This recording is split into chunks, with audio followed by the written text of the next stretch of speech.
अभय अपने माता पिता के साथ एक छोटे से शहर में रहता था।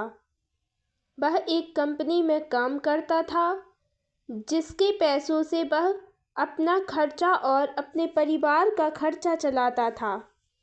कुछ वर्ष बाद अभय की शादी हो गई।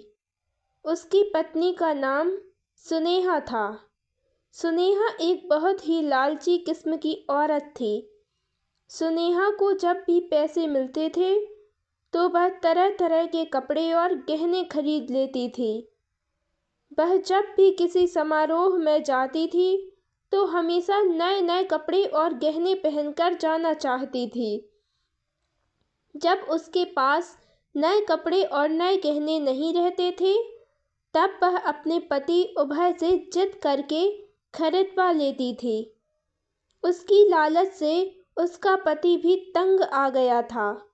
अभय सुनेहा को हमेशा समझाता था कि हमारी कमाई उतनी नहीं है कि मैं तुमको हर समारोह में जाने के लिए अलग अलग तरह के कपड़े और गहने खरीद कर लाऊं।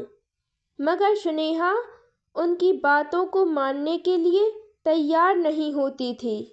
एक दिन जब सुनेहा किसी समारोह में गई तब उसकी एक सहेली सुस्मिता उसके घर आई। सुस्मिता ने सुनेहा की सास से उसके बारे में पूछा। सुनेहा की सास ने सुस्मिता को सारी कहानी बताई। सुस्मिता ने अब सुनेहा को सबक सिखाने के लिए एक योजना बनाई।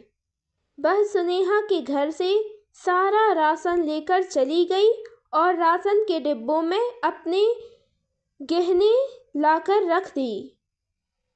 जब सुनेहा समारोह से वापस घर आई तब वह किचन के डिब्बों में गहने देखकर बहुत खुश हुई। शाम हुआ। जब सुनेहा खाना बनाने गई तो उसे राशन नहीं मिला। तब वह अपनी सास से पूछी, सारा राशन कहाँ गया? उसकी सास ने जवाब दिया, मैंने सारा राशन और घर का सामान बेचकर तुम्हारे लिए गहने और कपड़े खरीद दिए। तुम बदल बदल कर उसे पहनो। बोली, मगर खाने के बिना मैं गहने और कपड़ों का क्या करूंगी? तभी उसकी सहेली सुस्मिता आई और उसने सुनेहा को सब कुछ बताया कि यह तुमको सबक सिखाने के लिए किया गया था।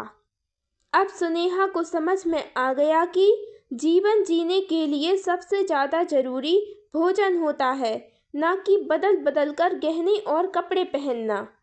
सुनेहा अपने पति की कमाई के अनुसार ही सारा काम करती थी और वह खुशी खुशी रहने लगी।